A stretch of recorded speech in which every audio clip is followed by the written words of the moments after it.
یہ بھی اللہ تبارک و تعالیٰ کی مخلوق کا یہ صدقہ ہے کہ جو ہمیں بارشوں سے نوازا جاتا ہے. اور نبی علیہ السلام نے فرمایا اگر یہ چوپائے نہ ہوں تو لم یمطروا، کبھی یہ بارش کا قطرہ بھی نہ دیکھیں. یہ تو اللہ تبارک و تعالیٰ اپنی اس مخلوق پر رحم کرتے ہوئے بارش کا نزول کرتا ہے. آج جو ہے وہ 50% لوگ مالدار لوگوں میں وہ لوگ ہیں کہ جو اپنے زکوٰۃ کے مال کو نکالنا جو ہے وہ اپنے لیے خسارہ سمجھتے ہیں کہ مال اگر زکوٰۃ دے دی تو پتہ نہیں کتنا بڑا خسارہ ہو جائے گا، کتنا بڑا نقصان ہو جائے گا، لہذا زکوٰۃ ہی نہیں دو. لیکن وہ مال بچتا نہیں ہے،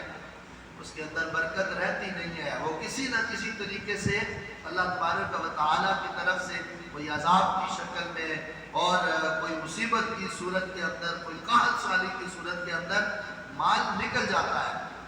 اگر وہ نہیں نکالتا تو پھر اللہ فرماتا ہے میں خود نکالتا ہوں، پھر میں تمہیں بتاتا ہوں کہ اللہ کی پکڑ کیسے آتی ہے. تو جو قومیں زکوٰۃ دینے سے انکار کر دیتی ہیں یا اپنے مالوں کو بچاتی ہیں وہ اللہ تعالیٰ کی رحمت کی بارش سے محروم ہو جاتی ہیں. اور چوتھی چیز نبی پاک علیہ السلام نے فرمایا وَلَمْ يَنْقُضُوا عَهْدَ اللَّهِ وَعَهْدَ رَسُولِهِ إِلَّا سَلَّطَ اللَّهُ عَلَيْهِمْ عَدُوًّا مِّنْ غَيْرِهِمْ فَأَخَذَ بَعْضَ مَا فِي أَيْدِيهِمْ. اور فرمایا جس قوم کے اندر یہ بات عام ہو جائے کہ وہ اللہ تبارک و تعالیٰ کی ذات کے ساتھ کیا ہوا اور اللہ کے رسول صلی اللہ علیہ وسلم کے ساتھ کیا ہوا عہد توڑ دے اور اس عہد پر قائم نہ رہے تو الا صلی اللہ علیہ عدوا من غیرہم، تو اللہ تبارک و تعالیٰ ان کے اوپر دشمن کو مسلط کر دیتا ہے، دشمن ان کے اوپر مسلط ہو جاتا ہے. اور من غیرہم وہ بھی باہر کے دشمن ان کے اوپر مسلط ہو جاتے ہیں، یہاں تک کہ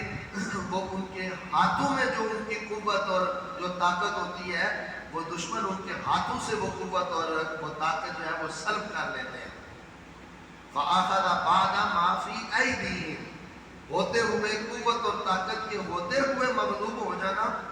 اور دشمن سے مرعوب ہو جانا یہ اس بات کی دلیل ہے کہ اللہ اور اللہ کے رسول کے عہد کو توڑ دیا گیا.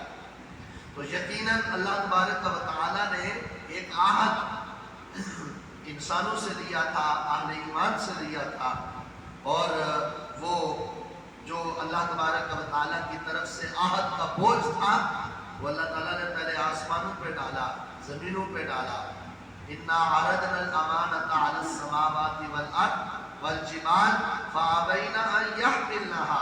وَأَشْفَقْنَ مِنْهَا وَحَمَلَهَا الْإِنسَانُ. اللہ تعالیٰ فرماتا ہے یہ امانت کا بوجھ اور یہ عہد اور پیمان کا جو بوجھ تھا یہ ہم نے پہاڑوں پہ ڈالا، ہم نے زمینوں پہ ڈالا، اور ہم نے جو ہے وہ عرضنا الامانۃ علی السماوات والارض آسمانوں پہ ڈالا. لیکن فابینا یحملنها واشفقنا منها، انہوں نے یہ بوجھ اٹھانے سے اور برداشت کرنے سے انکار کر دیا. اللہ یہ بوجھ ہم نہیں اٹھا سکتے. وحملها الانسان، اور انسان نے کہا میں اس بوجھ کو اٹھاؤں گا. انسان نے اٹھا لیا. انه کان ظلوما جہولا، اسی لیے اللہ تعالیٰ نے فرمایا کہ یہ ہمیشہ اندھیرے کے اندر رہتا ہے. تو اب یہ جو عہد اللہ تعالیٰ سے ہر بندہ مومن نے مسلمان نے کیا تھا اور اللہ تعالیٰ کے اس عہد کو اٹھانے کا جو ہے وہ عہد کیا تھا، کون اس عہد کو پورا کر رہا ہے؟ کون کس کے حقوق کو پورا کر رہا ہے؟ امانت اور دیانتداری کا سلسلہ اور کسی کے مال کو، کسی کی جو ہے وہ جائیداد کو ضبط کرنا اور اس کے اوپر ناجائز قبضے کر لینا اور اس کو اپنا حق سمجھنا، کیا یہ اس سارے عہد کے خلاف نہیں ہے؟ تو جب اس عہد کو اللہ اور اللہ کے رسول کے عہد کو توڑ دیا گیا تو اللہ تبارک و تعالیٰ نے ہمارے دشمن کو ہمارے اوپر غالب کر دیا. آج ساری قوتوں کے ہوتے ہوئے، ساری طاقتوں کے ہوتے ہوئے دشمن ہمارے اوپر مسلط ہے اور ہم مغلوب ہیں. یہ اسی وجہ سے. اور پانچویں بات نبی کریم علیہ السلام نے اس حدیث میں بیان فرمائی، فرمایا وَمَن لَّمْ يَحْكُمْ أَئِمَّتُهُمْ بِكِتَابِ اللَّهِ وَيَتَخَيَّرُوا فِي مَا أَنزَلَ اللَّهُ إِلَّا جَعَلَ اللَّهُ بَأْسَهُمْ بَيْنَهُمْ. فرمایا جس دور کے اندر تمہارے حاکم اللہ تعالیٰ کی کتاب اللہ کے ذریعے فیصلے نہ کریں، اور وَيَتَخَيَّرُوا فِي مَا أَنزَلَ اللَّهُ، اور جو حکم اللہ نے نازل کیا وہ اس سے روح گردانی کریں، اس سے منہ موڑ لیں۔ تو فرمایا اللہ تبارک و تعالیٰ اس دور کے اندر مسلمانوں کو آپس میں ہی جو ہے وہ جنگ و جدال کے اندر ڈال دے گا، مسلمان آپس میں ہی لڑتے پھریں گے، لڑتے مریں گے۔ اور یقیناً آج اللہ تبارک و تعالیٰ کی مخلوق کے اندر ایسا ہی ہو رہا ہے کہ جو اسلام کے داعی ہیں اور جو دعویٰ اسلام کرنے والے ہیں وہ صرف نام کے مسلمان اور نام کے دعوے ہیں، اور جب اللہ کے احکام کی بات آتی ہے تو کہتے ہیں ممکن ہی نہیں ہے کہ سود کے بغیر نظام چل سکے، ممکن ہی نہیں ہے کہ سود کے بغیر جو ہے وہ ملک چل سکے، یہ تو لازمی ہے، یہ تو کرنا پڑے گا، اتنا فیصد جو ہے وہ سود تو لوگوں کو لینا پڑے گا۔ تو اللہ تبارک و تعالیٰ فرماتا ہے پھر ہم یہ کرتے ہیں کہ جو قوم اللہ تبارک و تعالیٰ کے نازل کردہ قرآن اور احکام کے مطابق اپنے فیصلوں کو نہ بنائے، ہم آپس میں ہی ان کو لڑائی کے اندر ڈال دیتے ہیں، اور آج امت آپس میں ہی لڑ رہی ہے۔ جس بھی اسلامی ملک کے اندر دیکھا جائے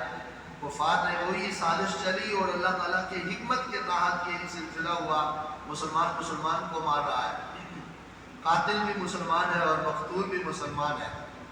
نبی پاک علیہ السلام نے فرمایا جب یہ 5 چیزیں لوگوں کے اندر آ جائیں گی تو اللہ تعالیٰ ان کو ایسی مہلک چیزوں کے اندر اور مہلک بیماریوں کے اندر مبتلا کر دے گا۔ 1400 سال پہلے جس بات کی خبر ہمارے آقا مولا صلی اللہ علیہ وآلہ وسلم نے دی تھی، آج ہم اسے بالکل اپنی آنکھوں کے سامنے دیکھ رہے ہیں، اور کوئی ذرہ برابر بھی کوئی فرق نہیں ہے۔ جیسے جیسے ہمارے آقا علیہ السلام نے بیان فرمایا، آج سارا کچھ ہم پورا کا پورا نقشہ اپنے آنکھوں کے سامنے دیکھ رہے ہیں۔ ایسے دور کے اندر اپنے ایمان کی حفاظت کرنا اور اپنے اللہ تبارک و تعالیٰ کے دیے ہوئے اس عہد کی حفاظت کرنا اور حق اور حلال کی روزی کو کما کر کھانا، یہ بہت بڑا جہاد ہے۔ اس دور کے اندر اگر کوئی بندہ اللہ تبارک و تعالیٰ کے احکام پر حتی الامکان چلنے کی کوشش کرتا ہے اور رزق حلال کماتا ہے اور کھلاتا ہے تو وہ بندہ اللہ تبارک و تعالیٰ کے ہاں چلتا پھرتا ہوا اللہ کا ولی ہے۔ اللہ رب الجلال ہمیں رسول کریم علیہ السلام کے ان ارشادات عالیہ کو سمجھنے کی توفیق عطا فرمائے، اور ان سے غور و فکر کر کے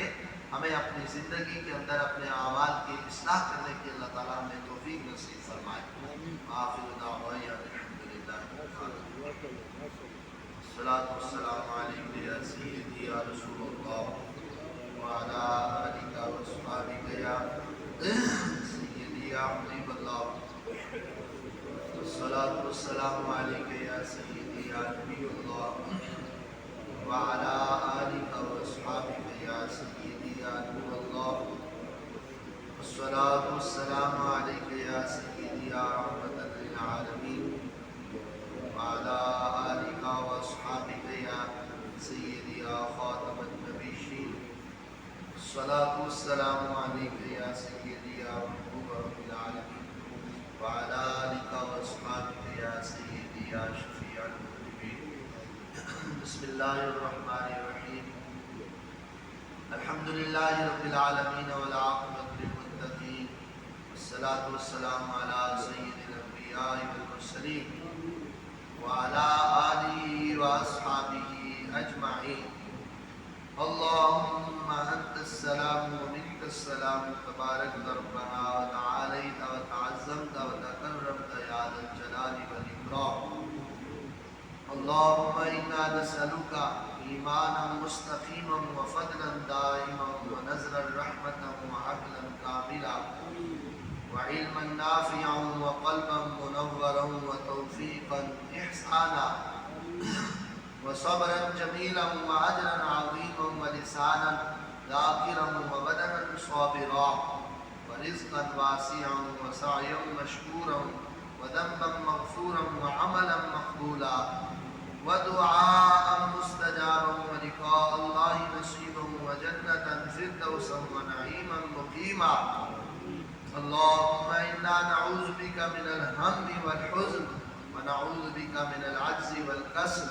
ونعوذ بك من البخل والجبن ونعوذ بك من غلبة الدين وقهر الرجال ونعوذ بك من غلبة الدين وقهر الرجال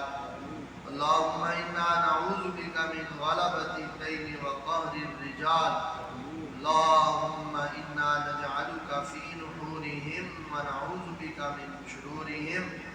اللهم إنا نجعلك في نحورهم ونعوذ بك من شرورهم اللهم إنا نجعلك في نحورهم ونعوذ بك من شرورهم